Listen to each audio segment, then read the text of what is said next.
Bonsoir à toutes et à tous, j'espère que vous êtes en forme dans ce beau jour de, je sais pas combien on est, dans ce beau jour de vendredi soir, puisque vous savez que ces émissions sont enregistrées, elles sont diffusées un peu plus tard. En tout cas, je suis très heureux d'être avec vous sur cette émission qui sera un petit peu particulière.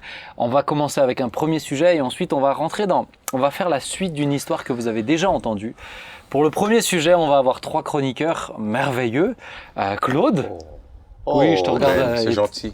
Pour commencer quand même. Bonsoir. Tu vas bien? Oui, merci, ça va. Merci. C'est bien. Tu m'as l'air fatigué, Claude. Un peu. Y a-t-il des raisons? Ce n'est qu'un air. T'es sûr que n'est-ce pas la personne en face de toi qui te fatiguerait? Mais non, je n'oserais pas. Non, tu n'oserais pas. Mais non. Je conçois que celui qui est en face de toi n'est pas facile. Oh, t'as des problèmes de perception géographique et de géométrie, hein, parce qu'en face, c'est là. Ah oui, tout est une question de point de vue, bien sûr, bien sûr. Cher père, tu vas bien? Bien, écoute, avant d'arriver ici, j'allais très bien. Ah, voilà. Je souhaite que ça puisse continuer comme ça. C'est génial. On est content, on est ravis. Et Jérémy? Moi, je vais très bien aussi. Je suis complètement neutre à tout ça. Non, mais c'est bien. Ce qui est intéressant, c'est que nous, on a les off. Vous ne voyez pas tout ce qui se passe sur ce plateau. Et puis certains, sous des airs de 12 agneaux, sont bien rugissants en off. Donc voilà, c'est génial comme ça. Je ne sais pas de qui parle. Tu ne sais pas de qui? Non, pas du tout. Bah, c'est pas grave, c'est les techniciens. En tout cas, on va commencer avec ce premier sujet. On va un peu parler de la notion de famille aujourd'hui. Et le premier sujet, c'est particulièrement vis-à-vis de la parentalité et de l'éducation des enfants. Et ma question, c'est comment faire quand on ne peut pas tout gérer, lorsqu'il faut lâcher prise. Ce qui est intéressant, c'est que moi, j'ai un petit garçon de 3 ans. Claude, les tiens ont entre 11, 9, 7 et 5. Ok, donc entre 11 et 5. Voilà. Et Jérém, 17-21. 17-21. Et toi, papa, ton plus jeune, il a 27. Et la plus vieille, 37. Elle a 10 ans de plus. Voilà. Si tu as besoin d'informations sur tes enfants, je suis là pour donner les dates de naissance. Ça, non, on va pas trop loin. Les dates de naissance de tes enfants, tu peux. Moi, je ne donne jamais dans. Il n'aime pas trop donner trop de détails. On est dans du public quand même. Oui, c'est vrai. Voilà, pas tout dévoiler. Tu veux quoi, son numéro de compte bancaire encore ou qu'est-ce que tu veux? Non, j'ai pas demandé la rigueur, je dis là, pourquoi? Non. Bon, alors peut-être ma première question, c'est pensez-vous que nous sommes trop surprotecteurs aujourd'hui? Pourquoi je pensais à ça et je pensais à cette émission? Parce que c'est avec un jeune couple que je discutais sur l'éducation des enfants aujourd'hui en 2021 et on se disait mais comment ça se fait que à l'époque de notre grand-père, lui il allait à l'école tout seul hyper jeune, il partait une journée entière en forêt, il conduisait le tracteur quand ils avaient, bon c'est les paysans aussi, mais moi-même des fois nous on nous laissait aller à l'école très très jeune. Aujourd'hui j'ai l'impression qu'on est beaucoup plus proche des enfants, donc ma première question, ne sommes-nous pas un peu trop surprotecteurs? Alors, moi, je pense qu'on est dans une société qui a changé. La société de mon père qui faisait le matin 4 km à pied pour aller à l'école au travers des champs n'est plus la même aujourd'hui. Et 4 km à pied, tu peux te faire... ça use les souvenirs. D'abord, il y en a peu qui seraient prêts à faire 4 km à pied, mais surtout, suivant l'endroit où tu habites aujourd'hui, sur 4 km, il peut t'arriver énormément de choses. Malheureusement, on est dans une société qui est devenue quand même beaucoup plus violente. Mais alors, ça c'est un point qui avait été soulevé dans cette discussion que j'ai eue avec une personne. Est-ce que c'est vraiment juste? Je suis pas convaincu. La violence, elle est là depuis toujours. Hein. Ah, mais l'agressivité, comme on la connaît aujourd'hui, pour un regard. Vous montez dans un tram, suivant le regard que vous avez, vous pouvez vous faire agresser. Ça n'existait pas. Non. Oui, mais parce qu'il n'y avait pas de tram. Aussi. Pardon, il y avait un tram à Mulhouse bien avant que tu sois né. Non, mais là tu me parles. Nous eussions la joie de t'accueillir. C'est bien. C'est beau. Non, mais là tu me parles de grand-père qui, lui, est dans un milieu c'était dans un milieu rural. Oui, c'était dans un milieu Tu rural. vois, aujourd'hui, les plus grands drames qui se sont passés, c'est pas dans les villes, c'est dans les campagnes. Enfin, les choses sordides, dans les faits, c'est plus dans les campagnes que ça se passe que. Tu vois ce que je veux dire? C'est bon. Est-ce que la société était plus innocente avant? Je suis pas convaincu de ça, moi. Elle était quand même différente, bien différente. Et je pense que socialement, ça se vérifie. Mais disons qu'aujourd'hui, on a beaucoup plus conscience des dangers, ou voilà, on en parle beaucoup plus. Moi, je pense qu'avant, il y avait les mêmes difficultés, sauf qu'on en parlait beaucoup moins. Je trouve. Le but, c'est d'exprimer nos avis, ouais. hein, donc. Moi, je trouve, en tant qu'enfant, alors moi j'ai 48 ans. En tant que jeune, j'étais à Bourdieu-Villers juste là, j'allais en classe à l'école. Je me rappelle, en allant à l'école, on voyait des gars monter sur des voitures avec des haches en train de découper les voitures en morceaux parce que, je sais pas, ils faisaient de la ferraille ou je sais pas quoi. Mais mais je veux dire, c'était... et puis il se passait des trucs quand même, Mais voilà. tu parles quand même tu parles d'un quartier particulier. Moi j'ai grandi à Pfastatt où on était relativement tranquille. Il y avait pas Vous l'êtes encore Pardon? Vous l'êtes encore à Pfastatt, il me semble. Ça dépendait Des endroits. Des endroits. Mais je pense qu'il y a quand même dans l'ensemble de la société une forme de violence qui s'est accrue. Oui, ça de toute façon. Claude, qu'est-ce que tu en penses, toi? J'ai un autre élément d'explication. Les sciences humaines ont fait un bond ces 20 dernières années.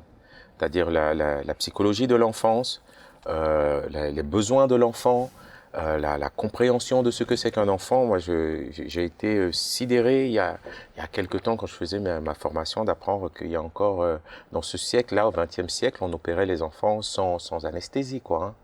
C'est-à-dire on n'avait pas la compréhension qu'il y avait une souffrance auprès des enfants, chez les enfants. Donc la science humaine a évolué et on est beaucoup plus aujourd'hui au fait de comment nourrir son enfant, comment le nourrir mieux, comment le protéger. Est-ce qu'il ne faut pas dormir avec les écrans? Faut pas, faut. Et on retrouve aujourd'hui des parents désemparés face à cette pression sociétale, pression sociétale. Aujourd'hui, le parent, c'est un rôle, c'est une fonction qu'il faut habiter et faire de son mieux. Et cette pression-là affaiblit aujourd'hui souvent la fonction parentale parce qu'on dit mais j'y arriverai pas. Mais ces questions que les parents se posent aujourd'hui, on ne se les posait pas il y a encore une trentaine d'années, une quarantaine d'années. Et on est tous sous cette pression finalement. Elle vient de l'école, elle vient de la société, elle vient des médias, elle vient aussi de l'environnement dans lequel on vit. Et souvent c'est difficile de s'en défaire. C'est difficile de s'en défaire. Je prends un exemple niveau alimentation. Il y a quelques années, je pense qu'on ne se posait pas la question de qu'est-ce que je mets sur l'assiette de mes enfants. À partir du moment où ils mangent, ça nous suffisait. Donc s'ils ne mangent pas l'assiette, voilà. ça va, quoi. Mais aujourd'hui, on essaye tous de faire attention, la nutrition, le sommeil.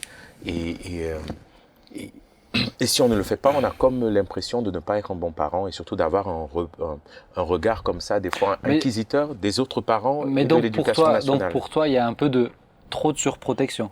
Il y a de la surprotection. Oui, de la surattention. Je pense. Je pense qu'il y a une pression. Moi, je prends un exemple, je l'ai plusieurs fois dit.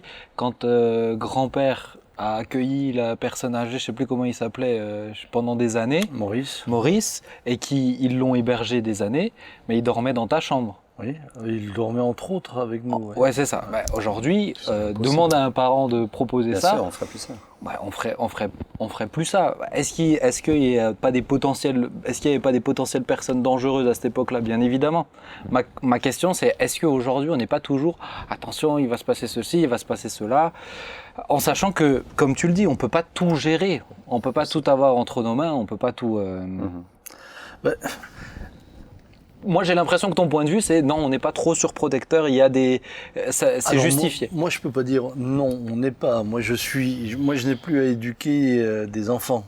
Moi, je suis plus avec des petits enfants. Donc, évidemment, moi, je ne peux pas parler de la même manière, si ce n'est que mon analyse est quand même que nous sommes dans une société où, par exemple, vous êtes obligé de protéger vos enfants de choses que nous n'avions pas forcément à nous préoccuper. Aujourd'hui, pourquoi est-ce qu'on met des enfants dans des écoles privées? Pour des raisons très précises, parce qu'on veut les protéger de certaines idéologies, par exemple. Est-ce qu'on est surprotecteur en le mettant, ou est-ce qu'on est juste cohérent avec ce qu'on voudrait qu'ils puissent recevoir, ce qu'on croit nous-mêmes, etc. Aujourd'hui, nous traitons de sujets duquel on n'avait même pas idée qu'on puisse traiter quand moi j'étais. Donc, est-ce que c'est ça de la surprotection? Moi, je crois pas que ça, ce soit de la surprotection. Maintenant qu'il y ait des parents surprotecteurs, il y en a toujours eu. Clairement. Ça aussi, toujours eu, à toutes les époques. Des parents qui étaient dirigés presque par l'angoisse. Donc ça a toujours existé. Est-ce que ça existe plus maintenant ? Regardez rien que les écrans, tout ce que cela a emmené comme surplus d'obligations à l'égard des parents. Nous, on en avait beaucoup moins conscience. Donc moi, j'ai pas été au niveau des écrans, j'étais pas tellement. Vous n'en aviez pas d'ailleurs. Ouais, j'ai quand même passé quelques heures devant la télé. Hein. Mais la télé, mais pas. Vous n'aviez pas les téléphones, vous n'aviez pas tout ça. Vous n'aviez pas tout ça. Marathon. Moi, je vous ai protégé, on vous a rien acheté. Marathon télé, ouais. Oui. Ah bon? Ouais. Je vous ai protégé, on vous a rien acheté. On était généreux. Quelle générosité. Mais c'était pour vous garder. Non mais Éducatif. regarde, aujourd'hui, moi j'ai déjà eu cette discussion, comme dit, l'idée de l'émission, c'est on est comme à la maison. Allons-y. etc. On est à la maison. Moi j'ai là. déjà eu cette discussion avec Sylvia, ma femme. Quand nous on était petits, à partir de la primaire, donc CP, on allait à l'école tout seul. Oui. On allait à l'école tout seul. Moi j'ai déjà discuté de ça avec Sylvia. Ouais non mais c'est pas possible, etc. On vous avait donné des cours de jiu-jitsu avant. Ah oui, bien sûr, oui, on retournait tous les voisins. C'est une blague. Non mais tu pourrais me dire, ouais mais c'était à 5 minutes, etc. Bon, en 5 minutes, il se passe beaucoup de choses. Des camionnettes blanches qui se baladent, il y en a beaucoup en 5 minutes. Donc c'est aujourd'hui, raisonnablement, et j'ai discuté avec plusieurs mamans de ça, tu vois. Elle me dira, non mais jamais de la vie, je pourrais imaginer mon fils, même s'il est juste à côté. Mais Ben, tu remarqueras quand même que le fait que ta maman, à quelque part, soit attentive, t'a protégé sur un fait très précis dont on avait déjà parlé. Ouais, on l'a déjà parlé. Mais là, c'est sur un fait très précis où ça- elle sentait quelque chose. Elle sentait quelque chose. Alors peut-être juste pour contextualiser ceux qui découvrent cette émission et qui n'ont pas entendu ce fait précis, où moi j'ai été en contact, ou je dirais plutôt approché, par quelqu'un qui a eu des attouchements sur mineurs, qui a fait de la prison pour ça. Et puis il m'avait invité notamment à aller à la piscine chez lui, et elle a tout de suite senti, hors de question, tu n'iras jamais chez lui. Et c'était un prof de danse. C'était un prof, ouais. Donc voilà, on avait toute Dis un raison. prof, t'as Et- pas besoin de parler que j'ai fait de la danse. C'est des mauvais t'as fait de la souvenirs. danse, Arrêtez, Ben. c'est bon, arrêtez. c'est Mais de il a mauvais rangé souvenirs. le tutu. Ah, comme- Oh non. Tu vois comme ils sont gentils. Mais je en te fait, il vois faut bien te en protéger collant, des parents. C'est de lui qu'il faut te C'est protéger, ça. tu vois. Moi, je pense qu'il y a un sentiment, on parle aussi de ressenti, c'est un sentiment d'insécurité. Ouais. Ce sentiment, il est là. J'ai une anecdote, parce que j'ai ramené mes enfants au Sénégal. Je suis pas sénégalais, mais j'ai ramené toute la famille au Sénégal. Et c'est vrai que les premiers jours, à la mission, Claire, elle regardait constamment, parce que quand on arrive comme ça à la mission, il y a tout le village, tous les enfants du village qui viennent. Et les premiers jours, elle regardait, mais ils sont où est Nathan Parce qu'il y avait comme ce sentiment, mais j'ai besoin de les avoir à côté, en fait. Parce que je ne connais pas le lieu. Mais au fur et à mesure des jours, elle a compris que je n'ai pas à m'inquiéter, en fait. Parce que ces enfants-là, on ne les connaît pas non plus, on ne connaît pas leurs parents, mais ils se baladent là, ils jouent, et c'est vrai qu'au fur et à mesure des jours, on pouvait passer quelques heures comme ça sans se poser la question d'où étaient nos enfants. Parce Au que bout de ce 5 jours, vous sentiment, êtes quand même posé la question. parce que ce sentiment n'était plus. Et souvent, n'oublions pas, au-delà de la dimension de risque qui est concrète, moi je le valide, mais il y a aussi comme un sentiment d'insécurité qui fait que aux États-Unis, toutes les portes sont fermées. Tu traverses la frontière, au Canada, les portes sont ouvertes. Alors c'est la frontière, selon où tu habites, ça peut être à une centaine de kilomètres, mais le sentiment est prégnant d'une forme d'insécurité. Et aujourd'hui, on ne penserait même pas laisser nos portes ouvertes. Ah Mais- si, nous on a la porte ouverte. Ah, bon, comme ça, c'est connu, c'est dit. Non, l'église est toujours ouverte. D'accord, Non, je mais pensais que c'était chez toi. mais même chez nous, c'est vrai qu'il y a une époque, toutes les portes restaient ouvertes, même les portes de Oui. voiture. Ouais, mais attends, tu le fais plus. Mais maintenant, on ne fait plus. Mais y a-t-il vraiment un risque ou c'est un sentiment révélateur d'une insécurité ambiante, symbolique, mais souvent concrète, hein, je ne veux pas l'excuser. Mais... Regarde, moi j'ai une question, Jérém. Toi, tu as des gars et ce sont, Naël, 17 ans. Enfin, tu peux pas tout contrôler à 17 ans. Comment tu gères ça? Alors toi, en tant que papa, comment tu le gères? En général, les papas, il y a un peu plus de de facilité. Moi, je suis pas trop où est-ce qu'il est, etc. Ça se passe bien. Mais comment tu le gères? Parce qu'il y a des moments où tu dis, ah, oula, attention quand même. Mais disons que ce que je veux dire, c'est qu'aujourd'hui, oui, il a 17 ans. Mais ça fait, je veux dire, l'éducation qu'on donne à nos enfants, c'est dès qu'ils sont petits. Ouais. Donc déjà là, on les accompagne déjà petits. Alors au départ, quand ils sont tout petits, bien sûr qu'on fait vraiment attention à eux, parce que ils sont petits et ils ont beaucoup plus besoin d'aide.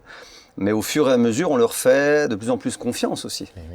Et on les emmène à avoir confiance en eux, à savoir faire les bons choix. Ils font pas toujours les bons choix, ça c'est sûr. Mais n'empêche, on est en train de les élever, on est en train de les éduquer pour qu'ils puissent être autonomes, qu'ils puissent être réfléchis dans ce qu'ils font et qu'on puisse avoir confiance en eux. Et donc c'est sûr qu'aujourd'hui, à 17 ans, mon fils, Naël, je sais que j'ai confiance en lui, même si je contrôle pas tout, mais en tout cas, on a assez de relations pour pouvoir discuter ensemble, pour que je puisse parler de tous les sujets avec lui et qu'il sente que je lui fais confiance et qu'il peut aussi tout me dire. Ouais. Donc, quelque part, cette ambiance-là et cette relation-là l'emmène aussi il va faire ses choix. Il a 17 ans aujourd'hui, comme Salem qui a 21 ans. Ils font leur choix aussi par rapport à ce qu'ils ont pu accumuler dans leur vie et leur personnalité et leurs valeurs, les valeurs qu'ils ont pu recevoir à la maison. Donc du coup, quelque part, je me dis, même si tu tiens pas, tu es quand même rassuré. Je tiens pas tout, mais je suis confiant parce que je sais que même s'ils vont faire, comme ça peut arriver à tout jeune, de mauvais choix et des bêtises, à un moment donné, je sais qu'ils vont qu'ils vont en parler. Et on sent quand même qu'il y a une éducation qui a été là et qui, ils savent quand même ce qui est bien, ce qui est pas bien, qui peuvent suivre, qui peuvent pas suivre, ce qu'ils peuvent faire ou pas faire. Et c'est sûr que c'est essentiel. Je vois Anna, elle a 11 ans, c'est un âge important, c'est le collège. Clairement. Comment vous le vivez? Tiens, comment la maman, elle le vit ça? Moi, je pense que parents, peut se conjuguer avec être inquiet en fait. Et cette inquiétude, elle est naturelle, elle est normale. Il faudrait qu'on puisse tous accepter qu'à un moment donné, on l'est. Mais c'est aussi une preuve d'amour. C'est une preuve d'attachement d'être inquiet. Le souci, c'est quand l'inquiétude devient un poids, un fardeau pour nous, parce que en tant que parents, nous écrase. Et quand l'inquiétude s'empare de toute la famille, parce qu'on voit souvent les mères inquiètes qui transmettent comme ça ce sentiment, cette émotion dans toute la maison, et toute la maison, il n'y a plus cette quiétude et cette paix en fait. Et je sais que c'est la grâce qu'on a d'être à deux avec Claire, c'est de dire que des fois je vais m'inquiéter. Pour Anna en ce moment, oui, au collège, mais Claire qui va me dire et des fois elle va s'inquiéter pour des situations où je vais pouvoir relativiser et la détendre. Ouais. Je pense qu'il y a un élément duquel on ne tient pas compte dans la discussion, c'est que lorsque je reviens un peu en arrière, les jeunes étaient dans le passé très innocents dans certains domaines et dans d'autres domaines beaucoup plus matures. Par exemple, tu n'avais pas de gamins qui passaient des heures derrière des écrans, tout le monde travaillait. Tu aidais le père, moi en étant gamin. Tu parles de ton époque à toi là. Oui, de mon époque à moi. Moi j'étais gamin, le mercredi il fallait aller dans le jardin, il fallait désherber, il fallait travailler. On ne nous posait pas la question, tiens, est-ce que tu veux venir? Tu viens.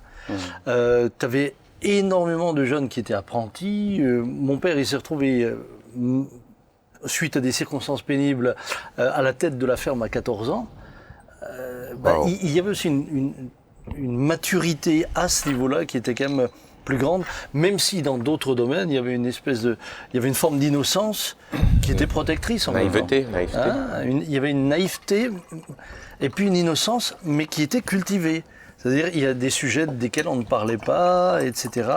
Et alors qu'aujourd'hui, je trouve que je vois des jeunes gens, je suis souvent surpris de l'immaturité quant à la vie. C'est vrai. Et je suis parfois inquiet à ce niveau-là. Tu regardes des vidéos de Lina, vous pouvez les retrouver sur YouTube, et ils interviewent des petits jeunes de 15 ans. On a l'impression qu'ils ont 37 ans quand ils parlent. C'est fou, hein, ils sont complètement différents des petits jeunes de 15 ans d'aujourd'hui. Mais moi, je suis assez d'accord avec toi. Alors, Toi, il y a un cas un peu Tu es spécial. toujours assez d'accord. Oui. Est-ce qu'un jour tu pourrais être juste d'accord? Je suis d'accord avec toi. Oui, Il y a c'est- toujours ce assez, La nuance. demi-mesure, Ouais, faut être la nuancé. nuance. La nuance. Oui, mais c'est important la nuance. Ah oui, d'accord. Toi, tu as un cas spécial.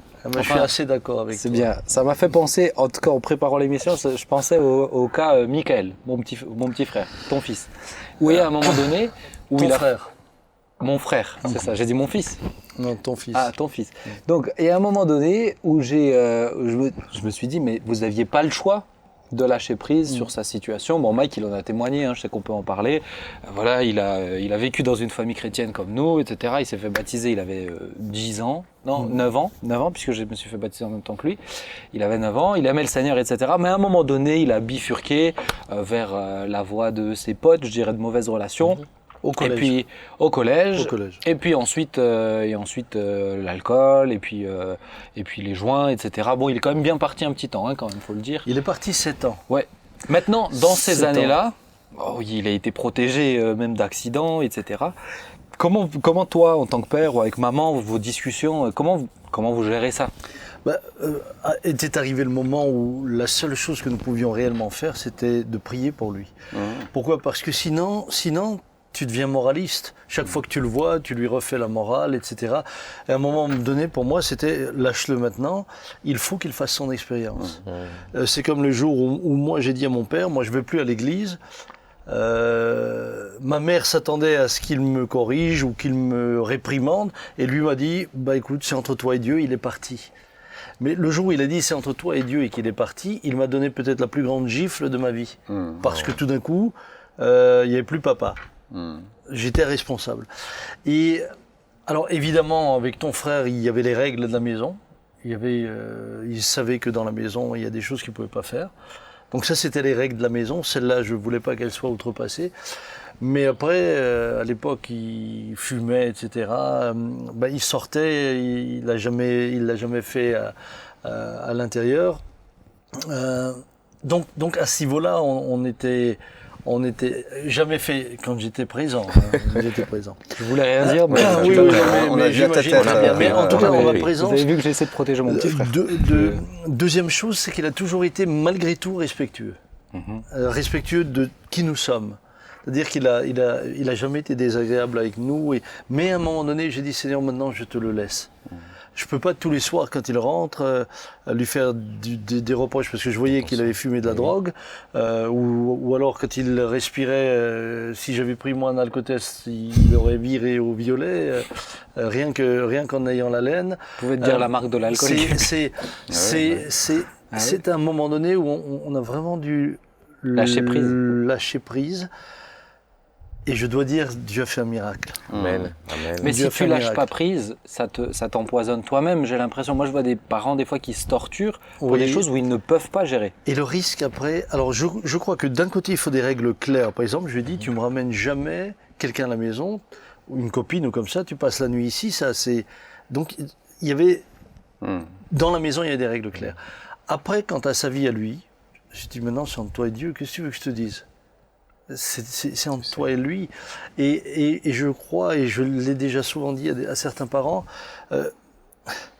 si vous n'arrêtez pas de vouloir le reprendre, vous passez juste pour des moralisateurs, et à un moment donné, il peut même plus vous voir.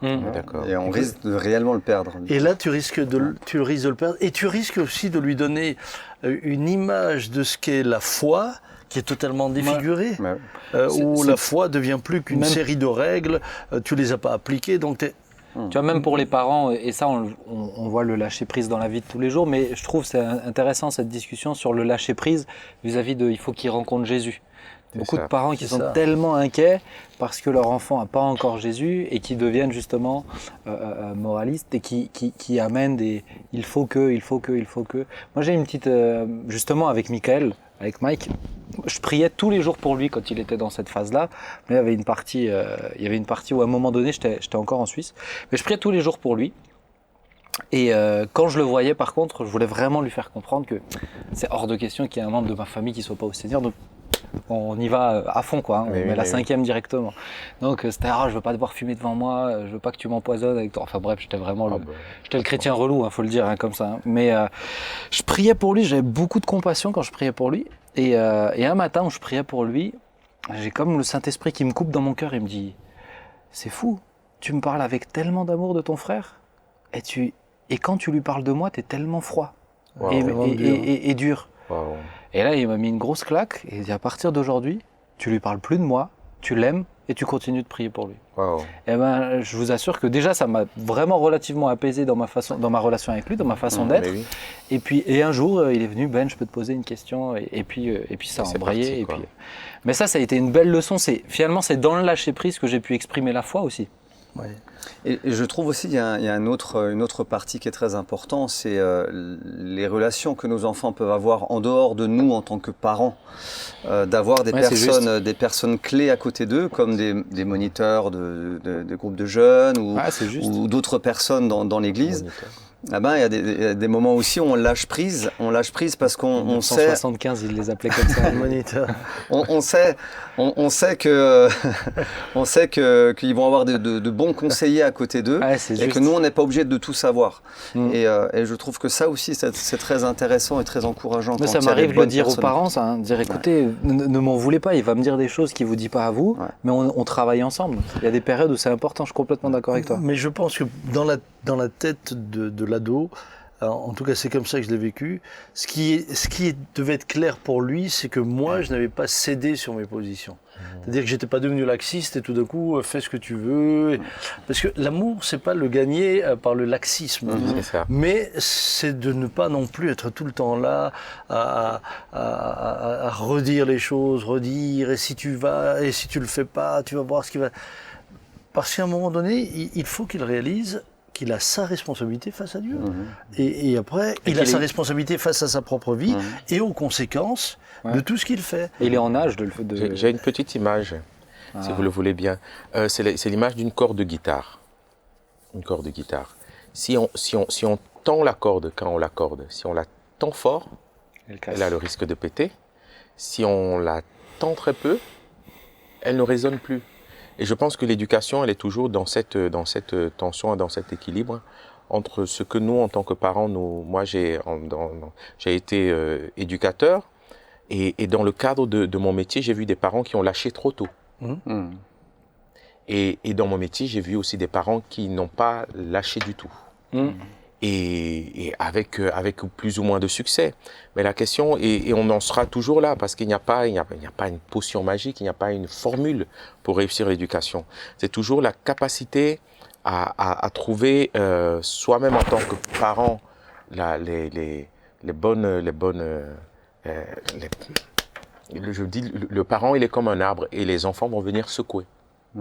Et ce qu'ils secouent, selon qu'ils secouent, vont pouvoir montrer si tu tiens ou si tu ne tiens pas, si tu as des bases solides. Et quand le pasteur Sam dit que il a campé sur ses valeurs, ça veut dire qu'à un moment donné, Mike, en venant secouer, a dit mais non, cet arbre il bougera pas en fait, c'est moi qui vais bouger. Et du coup, l'équilibre de cette corde qu'on tend et qu'on détend pour trouver le bon alignement à chaque saison de leur vie, c'est ça le rôle de parent. Ça, c'est là où je suis parfois inquiet, c'est quand je vois des parents justement vouloir devenir copains et dire oh mais s'il ramène sa copine et couche à la maison, au moins il verra qu'on est ouvert. Oui, mais alors là, ça c'est vous êtes en train de le saborder. Moi, il savait qu'il pouvait pas faire ça. Après, ce qu'il faisait à l'extérieur, je dis ça, c'est ton problème. Mais on rencontre quand même beaucoup de parents qui sont démunis et qui sont en souffrance. Parce qu'ils ne savent plus comment faire. Et il me dit, mais c'est en tant que parent de demander de l'aide, d'aller chercher de l'aide. Très bien. C'est tellement important parce qu'on n'est pas, je veux dire, on n'est pas parent, on le devient. Et c'est pas un échec. C'est pas un échec parce qu'on a tous à apprendre. On avait tous en tant que parents quelqu'un qui est venu nous conseiller, même encore aujourd'hui. Qui va venir nous conseiller parce que nos enfants grandissent, changent, ils sont plus comme s'ils avaient 5 ans. Et Jérémy, il y a aujourd'hui malheureusement une génération de parents qui n'ont même pas eu de parents de référence. Ah bah oui. C'est-à-dire De plus qu'ils en avaient plus. déjà des parents qui étaient perdus. Ah bah oui, et de plus en plus. Donc cette génération arrive avec encore moins de repères. Ouais. Et je crois que c'est essentiel de pouvoir redonner des repères. Et une deuxième chose que je voulais peut-être quand même dire, c'est que avec Mike, ce qu'on a vécu, c'est qu'il a quand même fait des expériences spirituelles avec nous. C'est-à-dire même s'il avait rejeté Dieu, par exemple lors de son apprentissage, nous avons fait, lui et moi, une expérience très forte. Alors lui, il l'a observé. Et on a vu comment Dieu, de manière, je dois le dire, miraculeuse, lui a permis d'accéder à un apprentissage. Mais c'était surnaturel. Et ça, il l'a vu. Alors, je ne vais pas vous dire que ça a changé sa position du jour au lendemain, pas du tout. Dieu qui l'a gardé d'un accident. Mais à quelque part, c'est resté dans son cœur. Et moi, ce que j'ai toujours gardé, même dans mes moments de crise en étant ado, c'était le fait de me souvenir que mon père était un homme de foi. C'était un homme de foi. Et où que je sois, il y a quelque chose qui me retenait. Il y a quelque chose qui me retenait. Wow. Il n'avait pas besoin d'être là, il n'avait pas besoin de parler. Il était présent là où j'étais. Et ça, je pense que c'est important de dire aussi aux parents. Je pense que c'est aussi important de dire aux parents, tu vas voir une ombre qui va planer tout proche de ton nez tout à l'heure. Ça reste authentique, n'oublie pas. Ça c'est aussi de la libération parentale, ça fait partie de la libération. Il y a juste encore quelque chose que j'aimerais dire, c'est aujourd'hui, au travers de tout ce qu'on vit dans l'Église, et aujourd'hui beaucoup d'églises sur le net, le problème c'est que beaucoup d'enfants et de jeunes n'ont plus du tout de contact avec d'autres personnes qui ont la foi à part les parents. On est d'accord. Et il me dit, mais je voudrais encourager tous les parents à retourner à l'église. Alors peut-être que eux, c'est plus difficile de se lever le matin et d'aller à l'église, mais pensez à vos enfants, quoi. Pensez à vos jeunes. Ouais. Parce qu'ils vont trouver des hommes de foi, des personnes avec qui ils vont avoir des relations fortes et qui vont les conseiller, bien les conseiller. Ça c'est sûr. On dit en Afrique qu'il faut tout un village pour élever un enfant.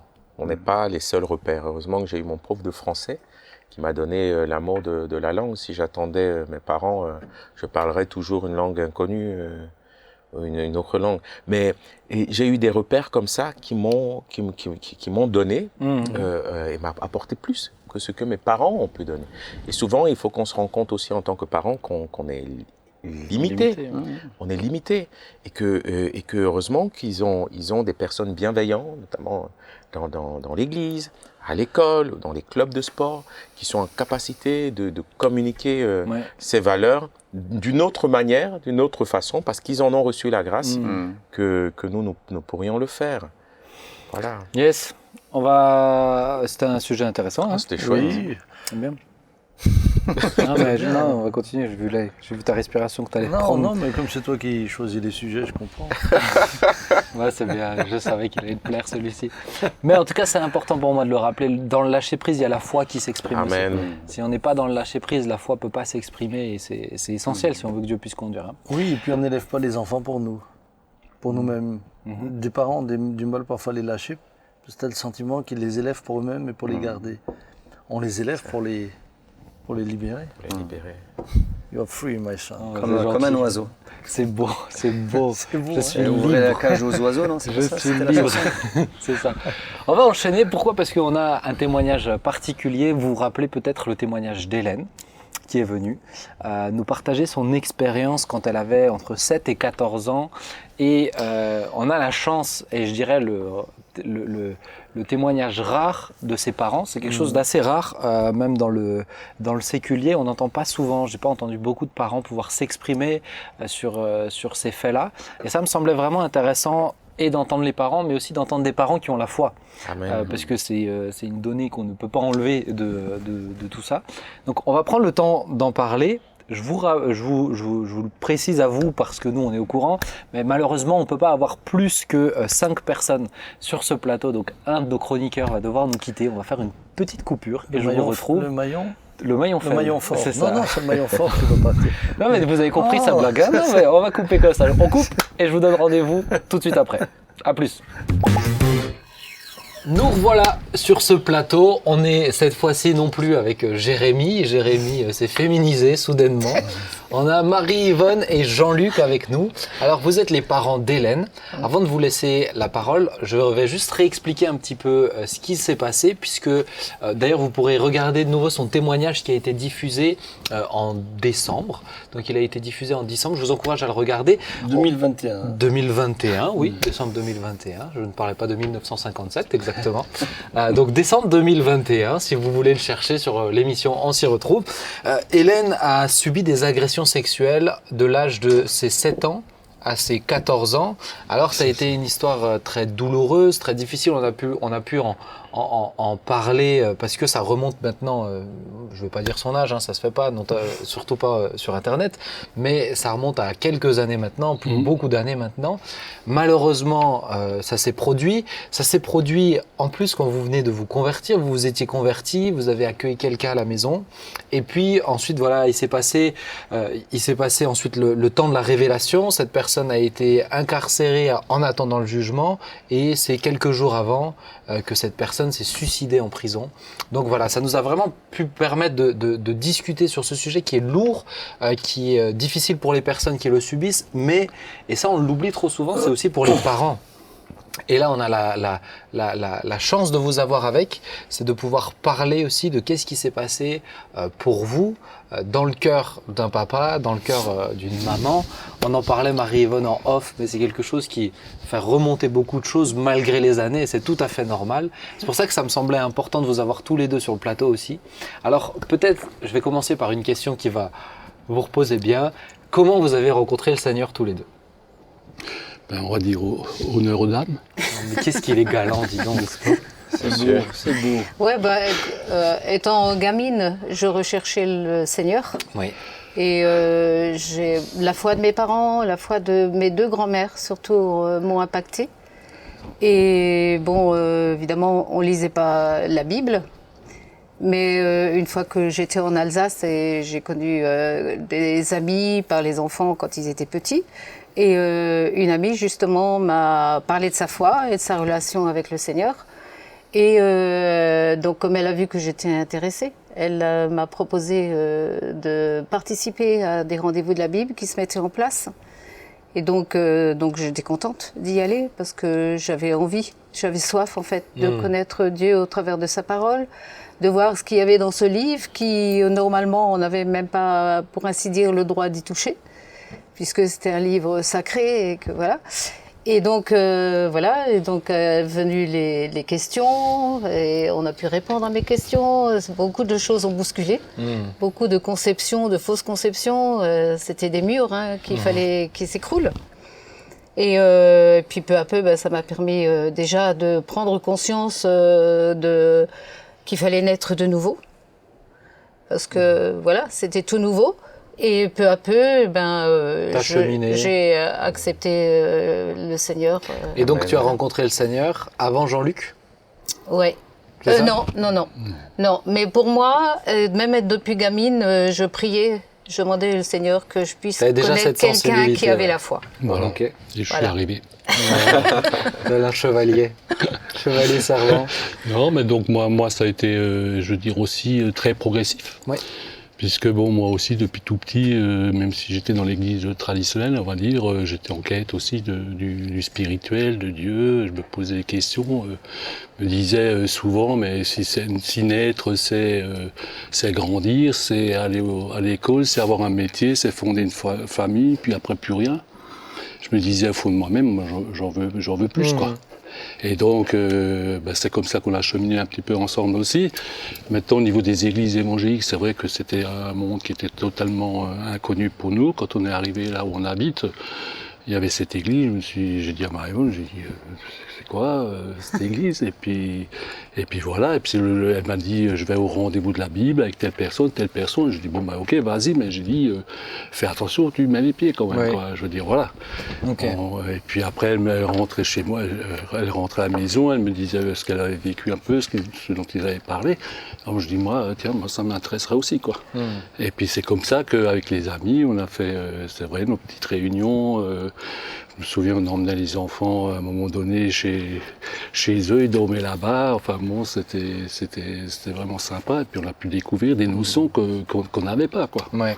Et donc c'est dans cette église là-bas qu'ensuite vous avez rencontré cet homme que vous avez laissé souvent venir à la maison. Oui, parce que c'était un membre de l'église. C'est ça. Et il avait quand même un engagement assez fort au niveau de l'église. Depuis combien de temps vous étiez dans cette église? Oui, il y a eu pas longtemps. C'était tout au début. Hein. Ouais, c'était tout au début. C'est vrai que c'était quelqu'un qui était entouré par d'autres frères et sœurs chrétiens. Lui, il était tout seul. Donc, chrétien et non chrétien, d'ailleurs. Chrétien et non chrétien, oui. Bon, il passait une soirée chez un tel, une soirée chez un tel. Donc, nous aussi, on s'est dit aussi, peut-être quelque part, en tant que nouveaux chrétiens, c'est aussi d'accueillir le frère, quoi. D'accord. Je veux dire, voilà. Donc, régulièrement, il venait, quoi. Ok. On va revenir sur ce qui s'est passé. Mais juste avant ça, Marie-Yvonne, en tout cas, Hélène l'avait mentionné, elle nous a expliqué qu'elle avait été sensibilisée au danger aussi qu'il pouvait y avoir, parce que toi-même, tu avais vécu des choses. Est-ce que tu veux bien nous parler un petit peu de ça aussi? Oui, il n'y a pas de problème. En sixième, à partir de la sixième, les parents nous mettaient en pension dans un collège privé. Et là, j'ai été abusée par un prof. Donc, ce qui m'a quelque part gâché ma scolarité, mon adolescence aussi, mon identité. Et je l'ai dit, mais on m'a dit on ne le dit pas. Donc, ça a été mis sous silence. Et après, il y a plusieurs personnes de mon entourage, notamment famille, qui ont eu des gestes pas très sympathiques vis-à-vis de moi. Et donc, j'en parlais pas et ça m'a démoli un peu durant mon adolescence, quoi.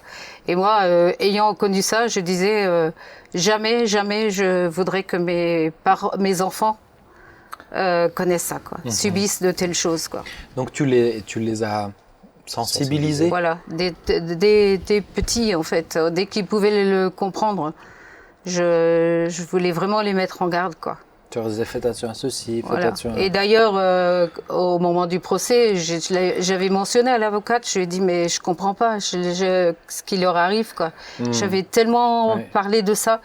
Et l'avocate, elle m'a dit, mais Hélène a perçu une souffrance en vous, et elle n'a pas voulu en rajouter. Et voilà. Et pour moi, c'était très, très douloureux, quoi, parce que quand j'ai découvert ça, enfin, voilà, c'était... Et ça montre aussi que c'est pas parce qu'on l'a vécu qu'on peut tout anticiper, tout prévoir, tout gérer. Malheureusement, pour moi, ça ne pouvait pas arriver, quoi. Dans ma tête, c'était clair que j'aurais voulu vraiment garder les enfants de ça, quoi. Ouais. Comment vous avez... Donc cet homme, il venait parce que voilà, il circulait un petit peu dans les familles. Est-ce que vous aviez, toi, Marie-Yvonne ou Jean-Luc, est-ce que vous aviez des regards attentifs, des regards en se disant, on en parlait tout à l'heure, je ne sais pas si vous avez pu écouter la première partie de l'émission, mais aujourd'hui, c'est vrai qu'on est très attentif sur ce qui peut se passer pour les enfants. Est-ce que dans votre cas, c'était un peu ça aussi, avec cet homme qui venait régulièrement à la maison, ou il gardait les enfants aussi, si j'ai bien compris, à un moment donné? On avait fait totalement confiance, et puis de loin de moi, des idées comme ça, quoi. Moi, j'entendais, à droite, à gauche, dans les médias, de temps en temps, des affaires, mais loin de moi de penser qu'un jour, ça pourrait toucher nos enfants ou d'autres enfants, parce qu'il y a d'autres familles aussi qui ont été touchées. Et non, pas l'ombre, on n'a pas eu l'ombre d'un doute quand on confiait nos enfants c'était une personne, à cette personne qui était joviale. D'un certain âge, quoi, adulte, et qui parce qu'il était seul, il était élevé par la DAS, donc Enfin, voilà, et puis il était de tempérament jovial. Oui, tout à fait, c'est ce que tu l'as connu. Bout en train. Oui, bout en train, et à l'aise avec tout le monde. Et comme il allait dans plusieurs familles. Oui. Tout le monde l'aimait, quoi. Et puis vous n'avez jamais eu de signaux, non, message? pas du tout. Et dans un milieu chrétien, automatiquement, voilà, c'est ça. Alors nous, on s'est dit, on est naïfs. Les barrières se lèvent. Ouais. Ce qui devrait toujours pouvoir être le cas. Oui, Ça devrait normalement, être oui. comme ça. Et c'est là le drame de cette histoire, notamment, c'est que ça se passe dans un milieu chrétien, et c'est sûr qu'on ne veut pas devenir suspicieux des milieux chrétiens maintenant, mais il n'empêche que ça montre que quelqu'un, même s'il est dans un milieu chrétien, a besoin d'être transformé dans le cœur pour... Ah mais la Bible tout dit qu'il y a des loups dans la bergerie. Et immanquablement, malheureusement ce que vous avez vécu a pu se vérifier au travers des siècles. Comment vous avez pris la nouvelle? Parce que toi, Marie-Yvonne, tu es tombée sur une lettre. C'est bien ça, hein, qu'elle avait échangé avec une amie, etc. Comment vous avez pris la nouvelle ensuite? D'un premier, c'est moi qui ai ouvert la lettre parce que Jean-Luc et les filles faisaient partie d'une chorale. Ouais. Donc c'était mardi soir, ils étaient à une répétition de chorale. Et donc, je pense que Olivier était couché. Mais donc je suis allée ranger des affaires dans sa chambre et j'ai vu cette lettre, donc je l'ai ouverte. Et quand j'ai vu ça, voilà, c'est... Tu as tout de suite compris de quoi elle parlait, etc. Bah oui. Et donc, j'avoue, j'ai pris un somnifère et je voulais pas en parler à Jean-Luc quand il est rentré parce que je dis on va passer une nuit blanche et voilà. Et donc le lendemain matin, moi je me suis levée et puis peu de temps après, Jean-Luc il est allé dans la chambre d'Hélène alors que j'avais rien dit et qu'il n'avait pas l'habitude d'aller dans la chambre d'Hélène. J'ai dit c'était quelque part, il était poussé. Oui, tout à fait. Et t'es tombé sur la lettre? Oui. Non, mais tout à fait. Moi, jamais j'allais dans la chambre de Hélène. Ouais. Et puis, je vois cette lettre. Et puis, bon, j'avais entendu un petit peu les relations qu'elle avait avec cette jeune fille à l'époque. J'ai dit, bon, je vais quand même un peu voir au niveau des garçons, tout ça, comme tu disais tout à l'heure. Hein, voilà. Voilà, tous les pères. Tous les pères. Bon, j'ai lu ça. Et puis, j'ai lu ça et donc elle écrivait, mais ce que cette personne te fait, c'est pas normal, il faut que tu en parles à tes parents. Donc je dis, Marie-Yvonne, viens voir. Alors moi je voyais qu'il venait pas, alors j'ai tout de suite dans ma tête, j'ai dit ça y est, il est tombé sous la lettre. Et donc il me dit, viens là, j'ai dit oui, je sais, j'ai lu hier. Et il me dit, mais qu'est-ce qu'on fait? Alors, j'ai dit, dans un premier temps, on interroge Hélène quand elle rentre du collège, quoi. Un premier temps, c'est ça. Mais je lui ai dit, ce que je sais moi, c'est que je veux savoir et je fais ce qu'il faut pour la défendre. Donc voilà, donc elle est revenue le midi et bon. Qu'est-ce qui, quand on se pose, bon, alors elle n'a pas encore parlé, Hélène, à ce moment-là, mais je pense qu'il y a beaucoup de choses qui se passent dans la tête des parents à ce moment-là. Qu'est-ce qui trotte déjà dans la tête? Moi, franchement, j'ai l'impression avec le recul que j'ai été naïf, quoi. Parce qu'à un moment donné, on fait venir notre ami là, frère en Christ aussi, et je me souviens très bien. Toi, t'es parti. Donc cet homme. Oui. D'accord, cette personne. Ouais. Ok. Non, pas cet homme. D'accord. C'est un autre frère en Christ pour parler justement de cette personne parce qu'il le connaissait bien. Ouais. Et donc je me rappelle qu'on avait fait venir donc la personne en question, l'individu. Mais j'étais naïf parce qu'à un moment donné avec mon frère, là, l'autre frère, toi t'étais parti et j'ai prié pour lui encore. Voilà. Et puis... Après la phase surtout quand on apprend des nouvelles comme ça, il y a toujours après la sidération une phase de déni en fait. Aussi. On n'arrive pas à prendre le pouls de la nouvelle qu'on vient d'entendre et où souvent les réactions ne sont même pas normales, cohérentes, parce qu'on essaye de se rattacher à un monde qu'on ne veut pas qu'il change en fait. Bah oui. On se trouve devant un mur. Devant un mur et on sait que ce ne sera plus jamais la même. On vient de passer un cap. La vie ne sera plus jamais la même en fait. Et on refuse. Du coup, le déni, c'est une manière comme ça de se protéger aussi, de préserver ce monde tel qu'on l'a connu. Et à la fois, il te vient des questions, qu'est-ce qu'on fait, comment faire, et la souffrance de ta fille, quoi. Parce que voilà, tu t'imagines bien ce qu'elle a pu vivre, et tu as du mal à l'accepter, en fait. Alors justement, à ce sujet-là, la notion de culpabilité, comment vous avez... Je vais vous la poser, mais la réponse me semble évidente. Est-ce que vous en avez eu mais comment vous l'avez géré? Hélène avait notamment mentionné que la première fois que ça s'était passé, tu étais dans la pièce, Marie-Yvonne, je ne sais pas si c'était la première fois, mais c'est vrai, apparemment, j'étais en train de repasser et eux, ils étaient sur le canapé. Et comment... J'ai rien vu, rien. Tout ça, tu vois, comment on le gère en tant que parent? Disons qu'après, on se pose des questions. Je veux dire, voilà, ça a duré quand même un certain nombre d'années. Je veux dire, et puis pendant ces années, franchement, j'ai rien vu non plus. Bon, moi, j'étais parti la journée, hein, souvent. Je rentrais le soir, mais rien vu du tout. Mais seulement. Est-ce que vous étiez au courant, par exemple, qu'elle pouvait aller chez lui à la maison? Non, justement, on avait interdit, moi j'avais interdit. Ouais, c'est ça.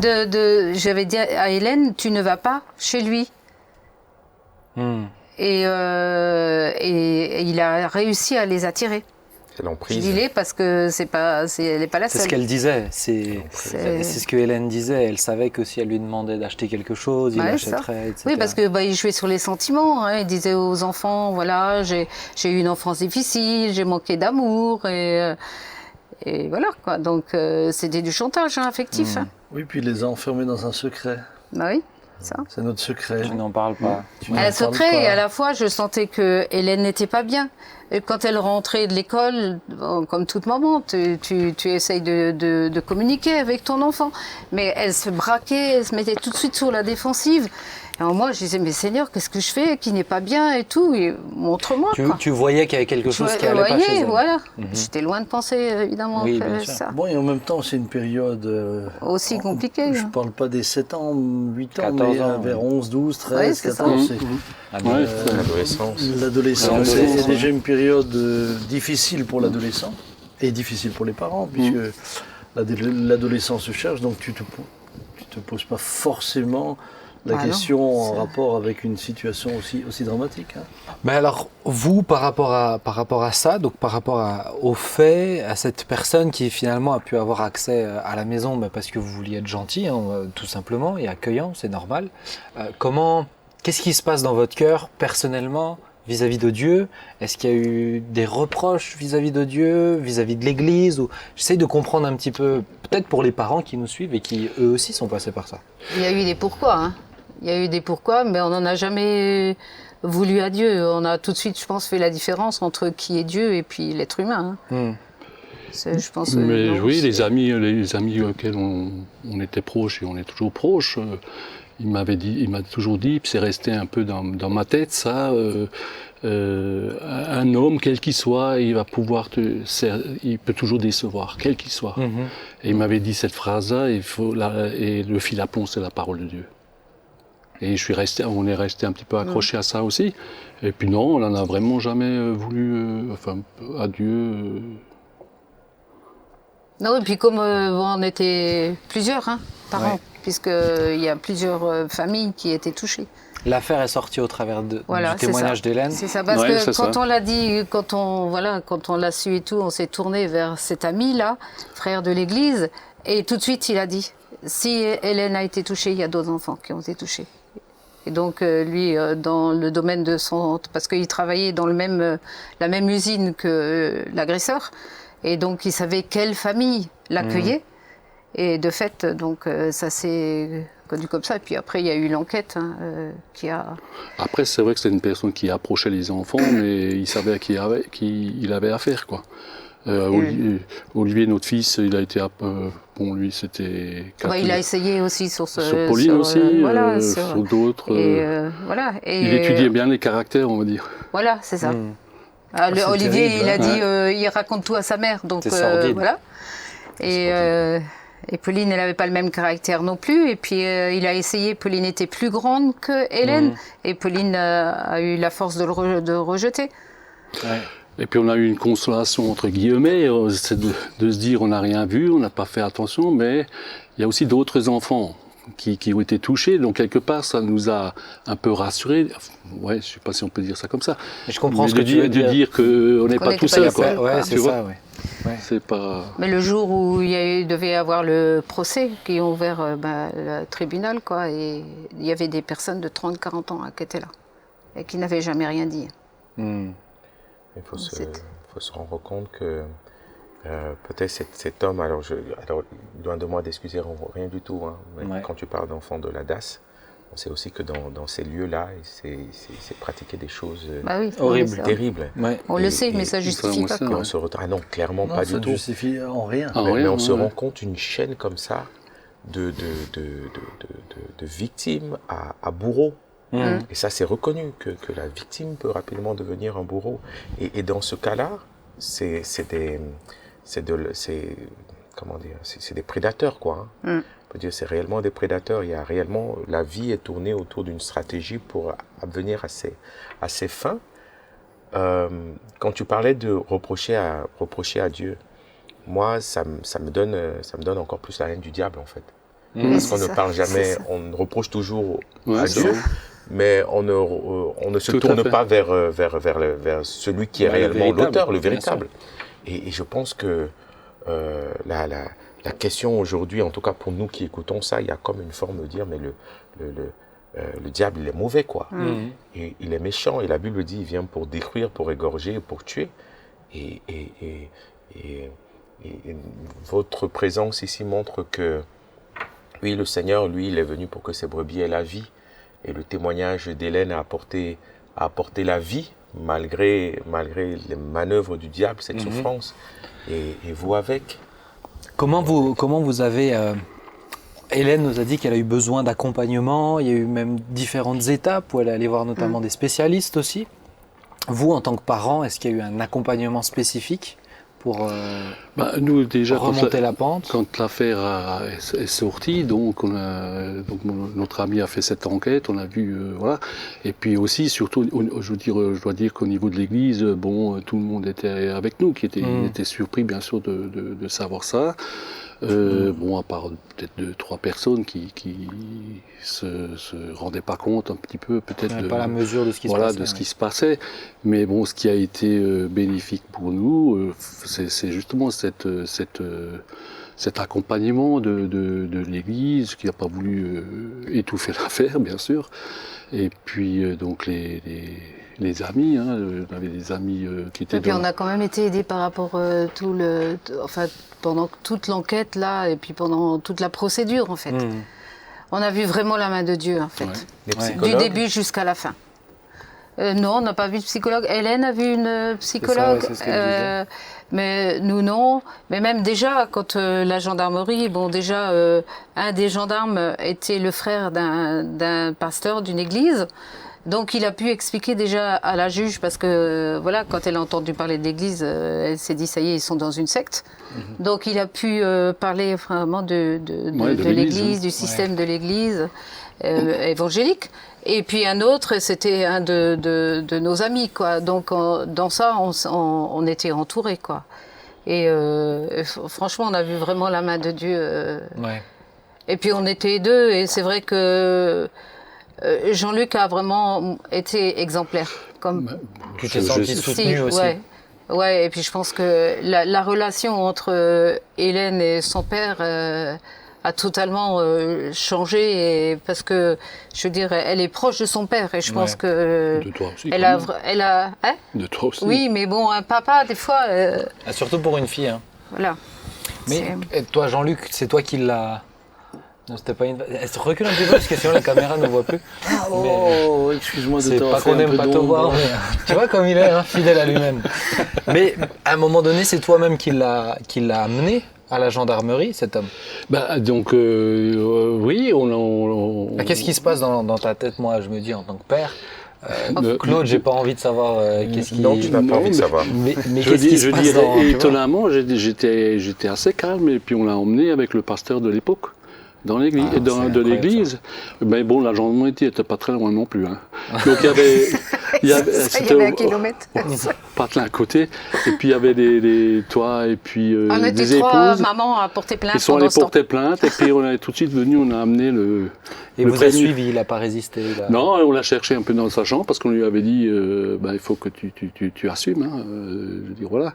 Il commençait un petit peu à prendre des médicaments, on l'a arrêté, et puis on l'a emmené, il n'a pas fait de résistance ni quoi que ce soit. Non, je peux pas dire que j'avais envie de... Justement, c'est là que je me dis, des fois, je me suis pas rendu compte, ou je sais pas.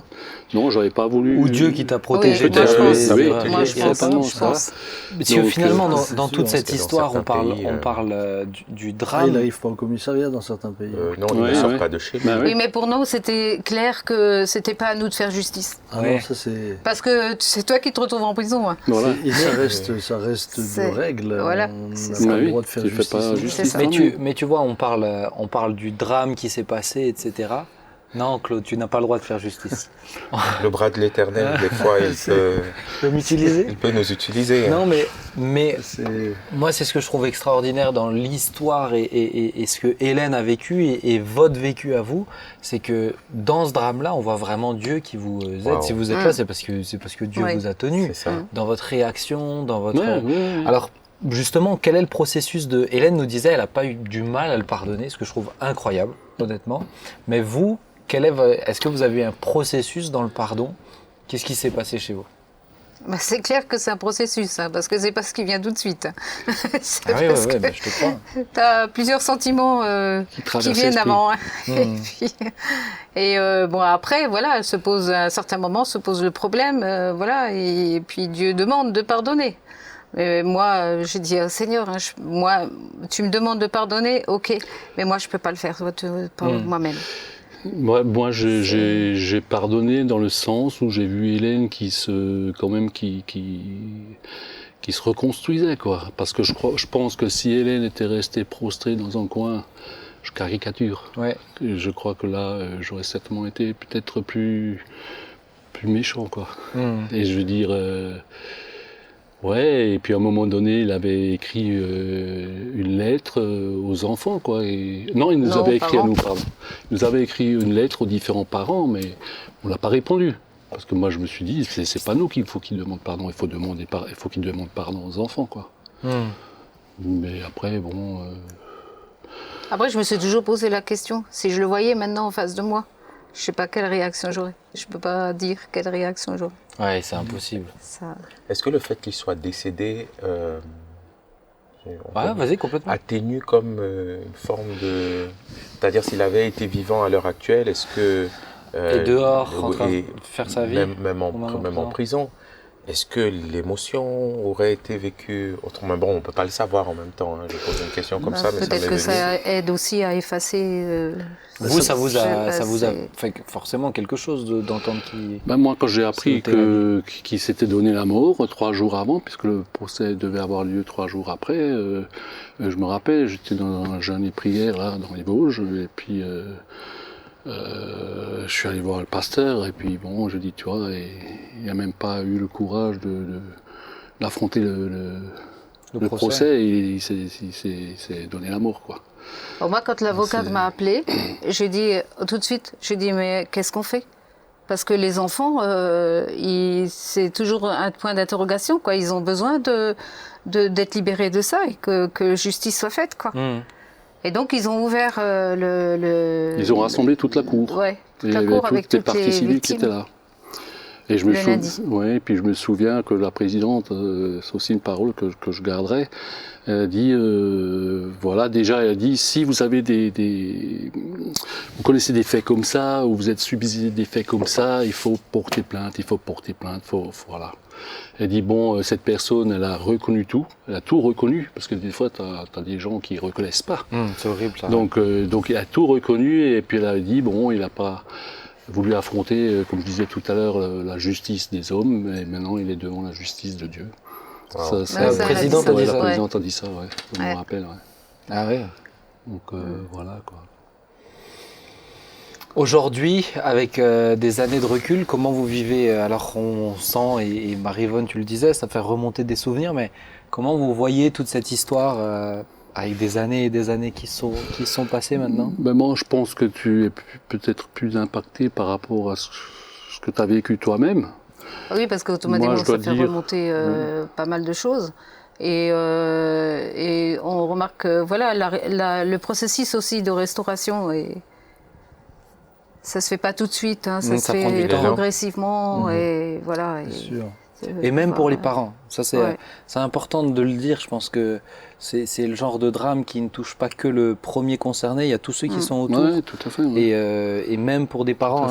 L'enfant, c'est une partie de soi-même. Et même Pauline et Olivier. Et la famille, la situation. La cellule familiale. Tout le monde est impacté. Ah, c'est sûr.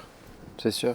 Aujourd'hui, quand vous voyez Hélène complètement restaurée, moi j'ai aimé discuter avec elle j'ai apprécié discuter avec elle de cette histoire. Pourquoi? Parce qu'elle a beaucoup de recul, elle a vraiment pris le temps aussi de s'arrêter aussi sur ça, et je pense que c'est essentiel, mais elle n'est pas dans je dirais dans une posture de victime toute sa vie.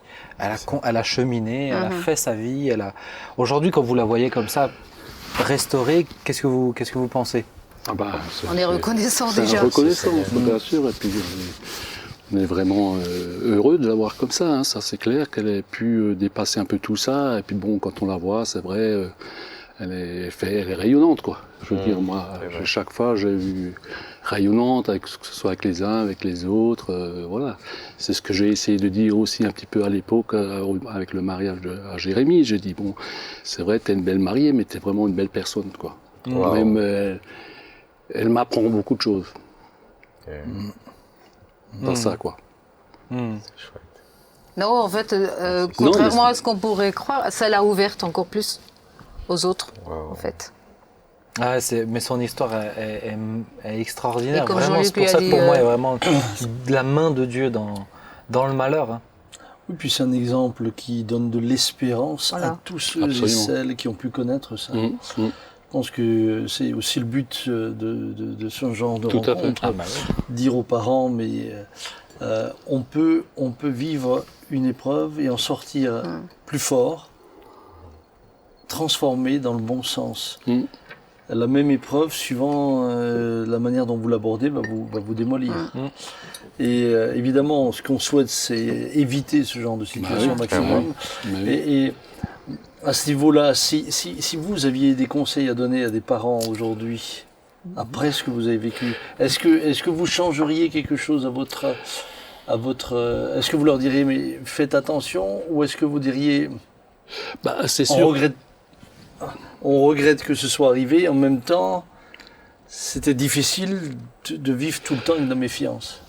Tu peux pas, et puis bon, tu vois, la preuve, c'est que moi j'ai essayé de mettre des garde-fous, et puis c'est quand même arrivé, quoi. Tu peux pas mettre tes enfants dans un cocon et puis les ressortir.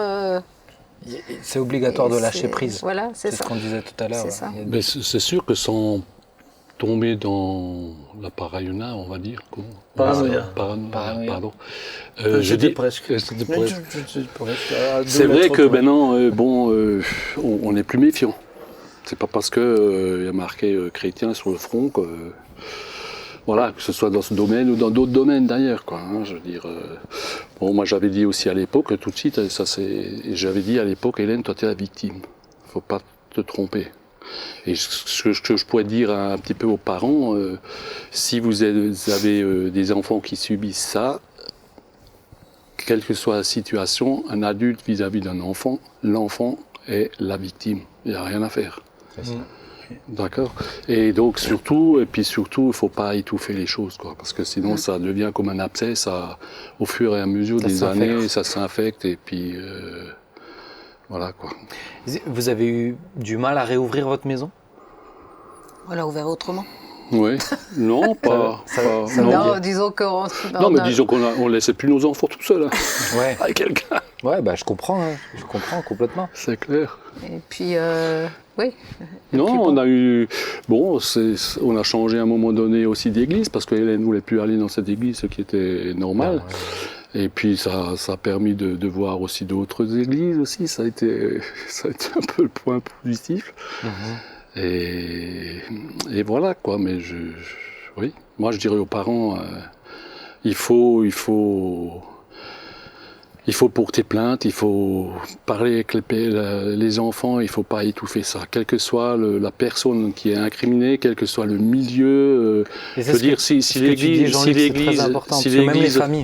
l'Église avait couvert ça, je dis, comment veux-tu que l'Église soit... Mais tu vois, ça se passe tellement de fois dans les familles. Bah oui, non, mais ça c'est clair aussi. Et on n'en parle pas parce que c'est dans les familles. Parce que c'est dans les familles, parce que c'est un tel. Non, il y va aussi de la construction de l'enfant, je veux dire, parce que ça casse toute la vie, quoi. Après, j'étais plus attentif à ces histoires-là, et il y a des personnes, des grands-mères qui n'ont jamais parlé, qui n'ont jamais osé parler, qui ont vécu avec ça, quoi. Je veux dire, mais attends, c'est assez atroce, quoi. Ouais. Ah ouais, je suis complètement d'accord. Elle a dit même à Yvonne dans son histoire que quand elle a parlé, on lui a dit ça ne se dit pas. C'était encore l'époque. Oui, c'est ça. Révélateur d'une époque, C'était encore l'époque où on ne parlait pas. Mm. Et où la voix de l'enfant était de toute manière discréditée. On est d'accord. Alors, sans vouloir mettre une fausse note dans ce qu'on est en train de dire, mais aujourd'hui, j'ai presque le sentiment que parfois on tombe dans l'autre extrême. C'est-à-dire que je vois énormément d'hommes qui ont peur aujourd'hui d'être seuls avec quelqu'un, c'est ça, ouais. parce qu'ils pourraient se faire oui, accuser alors qu'ils sont à ça, des c'est années-lumière de telles tout ça, pensées. ouais. Mais aujourd'hui, on est presque en train d'avoir d'avoir l'autre extrême, le balancier qui arrive de l'autre côté. Donc, je pense que c'est tout à fait juste de ne pas taire les choses. Mais attention aussi à ne pas tomber dans les extrêmes. C'est ce que Claude disait sur la première partie de cette émission, le climat anxiogène actuel fait que dans tous les côtés, les parents ont peur pour leurs enfants, les personnes seules avec des enfants ont peur pour ce qui peut se passer. C'est le climat aussi qui crée cette suspicion. Mais aujourd'hui, on est au stade où, dans des cas, par exemple, de petites vengeances personnelles, tu peux être victime d'une accusation fausse. Ouais, c'est ça. Si c'était le cas, c'est terrible aussi. Et ça, c'est terrible aussi, puisque moi, quand j'ai rencontré des personnes qui se sont retrouvées accusées alors qu'elles étaient à des années-lumière d'avoir fait quelque chose. Donc ça, c'était terrible. Ou alors, puisqu'on parle de chrétiens, ou du milieu chrétien, quelque chose que j'en profite pour en parler un peu, le dénoncer peut-être aussi, puisque ça fait scandale aux États-Unis, c'est que dans des relations d'aide où il y avait des révélations, certaines personnes disaient « j'ai une révélation que si tu vas mal, c'est parce que ton père t'a touché quand tu étais enfant, etc. » Et ça déclenchait des situations absolument dramatiques où on a eu des pères qui étaient à des années-lumière d'avoir même la pensée de faire une chose pareille, qui se sont retrouvés donc accusés. Piégé, mais oui. Et je pense que là aussi, soyons prudents, faisons attention, parce que nous rendrons compte à Dieu pour tout. C'est ça. Ouais, tout à fait. Ouais. J'aimerais conseiller, on a parlé de relâcher, mais j'aimerais aussi dire ne relâchez pas. Merci beaucoup. Non, mais fidèle à lui-même. Après que tu nous aies cassé la première partie de l'émission. Je poursuis. Non, mais je poursuis. C'est-à-dire, ne relâchez pas, parce que dans le cadre de mon métier d'éduc, j'ai vu beaucoup de parents qui ont pu avoir des signes avant-coureurs d'un danger. Tu disais, par exemple, quand on parlait de Mike tout à l'heure, je ne parle pas de cette situation de Mike, c'est-à-dire l'odeur, en fait, un changement de comportement chez l'enfant. Et ça, c'est des signes en tant que parent, des fois, alors qui n'emmènent pas à ces risques, à ce péril, hein, à ce drame, mais il y a quand même toujours derrière ces changements de comportement, des signes qu'on voit, qu'on ne voit pas, qu'on ressent, qu'on ne ressent pas, quelque chose où on doit pouvoir être attentif, vigilant. Voilà. Oui, mais c'est. Oui, j'entends. Ah non, ce que n'était tu dis. Non, mais vraiment, c'était pas par rapport à toi. Justement, Hélène, elle avait quoi, 8-9 ans. Et j'étais sortie de la maison. Et quand je suis rentrée, je suis allée chez une amie dans la rue à côté. Hein, et je suis rentrée, elle m'a dit, maman, il y a un homme qui est venu et il m'a agressée. Alors moi, j'ai pas laissé ça. Hein. Je suis allée à la gendarmerie avec elle. On a porté plainte. Et après, quand l'affaire est sortie, je dis heureusement que j'y suis allée. Et en fait, elle voulait. C'est un appel quelque part. Personne l'a écouté là. La gendarmerie a mené une enquête et 8 jours après, ils nous ont reconvoqués. Donc ils m'ont dit, moi, votre fille, elle vous fabule et tout, et elle vous raconte des histoires. Mais j'ai dit, attendez, mais une gamine ne peut pas fabuler comme ça. Il y a quelque chose derrière. Mais elle n'a pas dit qui. Et non, elle n'a pas dit qui. Et en fait, elle a raconté cette histoire pour montrer derrière qu'il y avait un appel. Et donc la gendarmerie, m'ont dit non, elle raconte, voilà. J'ai dit mais des enfants ne peuvent pas. Si, vous savez, ils commencent à raconter des histoires et puis après ils ne savent plus ce qui est vrai, ce qui n'est pas vrai. Et après ils l'ont pris à part. Et Hélène m'a dit plus tard qu'il l'avait sermonné. Voilà. Et moi je me souviens, je l'avais une fois emmenée à Strasbourg pour faire un examen, je ne sais plus lequel, mais elle racontait cette histoire, mais je veux dire d'aplomb quoi. à l'infirmière. Elle racontait cette histoire, quoi. En fait, c'était un C'était appel, aussi hein. des appels. Mais nous, on était loin de penser à un appel de ce type-là. Et puis après, on a regardé les photos. C'est vrai qu'il y avait certaines photos, elles étaient vraiment tristes, quoi. Et je dis, ouais, voilà, ça correspond à cette période, tu vois. Mais quand tu l'as pas dans ta tête, Mais oui. il y a des sensibilités. Pour moi, les parents ont une sensibilité. On a parlé tout à l'heure de mon histoire et de ma mère qui a dit, lui, je le sens pas. Il ira jamais chez lui. Et mais c'est particulier. Mais Ça moi, arrivait. moi, je sentais rien. Ça Moi, je arrivait disais une fois. Moi, je disais à ma femme, arrête de nouveau de fabuler. Mais elle était vraiment dans le vrai. Par contre, pour rebondir sur ce que tu disais tout à l'heure, parce que c'est aussi important d'encourager les gens à parler, mais il y a des situations où tout ce que la dénonciation peut engendrer effraie tellement.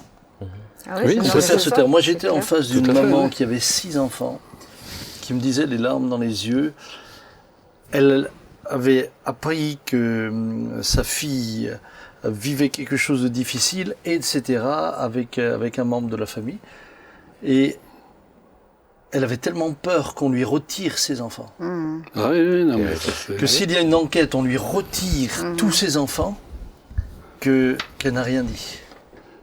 Et bien sûr, plus tard, cette fille a fait le reproche à sa mère en disant « Mais tu m'as sacrifié sur l'autel pour garder les autres. » Mais je sais, je le dis parce que Oui, parce oui. qu'on n'imagine pas les dilemmes qu'il peut y avoir. Mais c'est ce qu'on disait, dans les dilemmes familles, qu'il peut y avoir. là où ça se passe le plus, c'est dans les familles. Moi, dans ma classe, au collège, j'ai deux copines de classe, 2 filles de ma classe, c'était dans leur famille.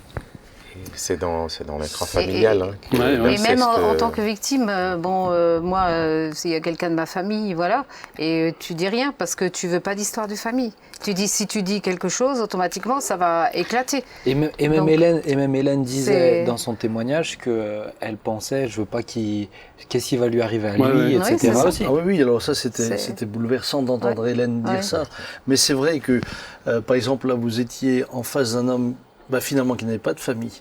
Mais quand de l'autre côté, tu as Ouais. une famille, tu as par exemple 4 ou 5 enfants, tu sais, si tu parles, tu fais exploser Ouais, tout ça. ça, tu as des enfants sans père. Ouais, ouais, Évidemment, c'est sûr que c'est aussi ce sont délicat, des hein. obstacles. C'est pour ça C'est délicat, ouais. l'encouragement à parler est important. Non, mais je pensais plutôt l'encouragement à parler. Je veux dire, il faut que le parent parle avec l'enfant. C'est ça, c'est un peu dans ce sens-là. Parce que si un parent se met un couvercle comme une cocotte sur lui, l'enfant, Il n'aura pas le courage. c'est ce que- non, il n'aura pas le courage, mais surtout, il ne se sent pas épaulé par Ouais. le parent, quoi. Il a besoin de C'est se ça, sentir oui, accompagné. Il a besoin de se sentir épaulé, Vraiment. parce que sinon, si dans la famille, En tout Claude, cas, il y a- après c'est le temps de la fin. Je te Oui, mais préviens parce que t'inquiète tu pas. vas me faire le coup. Non, je serai pas tu là. vas me donner 3-4 images Je et serai puis pas après là. tu vas me faire une petite Non, j'en ai conclusion. pas là.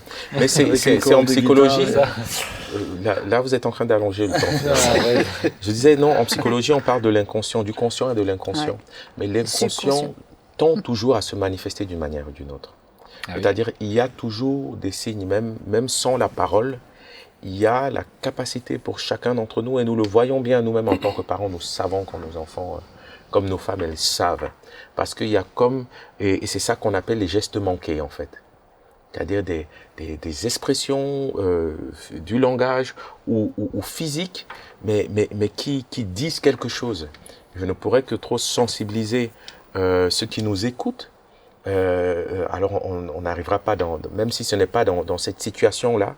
Moi, j'ai travaillé beaucoup dans le harcèlement scolaire dans les collèges, à réellement prendre le temps d'écouter, mais écouter, ce n'est pas simplement ce qui est de l'audible, mais d'être sensible à nos adolescents, à nos enfants, parce que d'une manière ou d'une autre, on va pouvoir, pas toujours, hein, parce que selon le temps, selon les circonstances, mais sur un temps précis, pouvoir lire les signes d'un mal-être.